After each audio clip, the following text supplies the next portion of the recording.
నీ కండలు కరగదీసావు, నీ చెమటను తీసి దేవుని పని చేసావు, సేవకులకు తోడ్పడ్డావు. దేవుడు మర్చిపోలేదు. ఎన్నో రాత్రులు దేవుని కొరకు నిద్ర కాసావు. నీ బంధువులు, రక్త సంబంధులు కూడా చెబుతున్నారు నీతో, ఎరా ఆ పాస్టర్లు మాయ చేశారా నిన్ను, ఇన్ని రోజులు సెలవు పెట్టావు, ఇంత డబ్బులు ఇచ్చావు, ఇంత దశంభాగం ఇచ్చావు, ఇంత కానుకలు ఇచ్చావు, బుర్ర కూడా అన్నారు.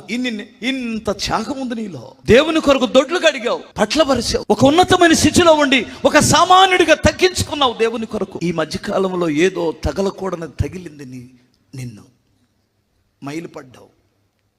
రాకూడదు ఏదో నీలోకి వచ్చింది, మైలు పడ్డావు. నీ త్యాగం ఎరిగిన దేవుడు నిన్ను దేవుడు ఎప్పుడు విడిచిపెట్టలేదు. నువ్వు ఆయన ప్రణాళికలోంచి తొలగిపోలేదు. నువ్వు అనుకుంటున్నావు, ఒక చిన్న తప్పు చేశాను, ఒక చిన్న మైలు పడింది నా పాత్ర, నేను దేవునికి పనికిరానేమో అనుకుంటున్నావు. నువ్వు ఆయన ప్రణాళికలోంచి తొలగిపోలేదు.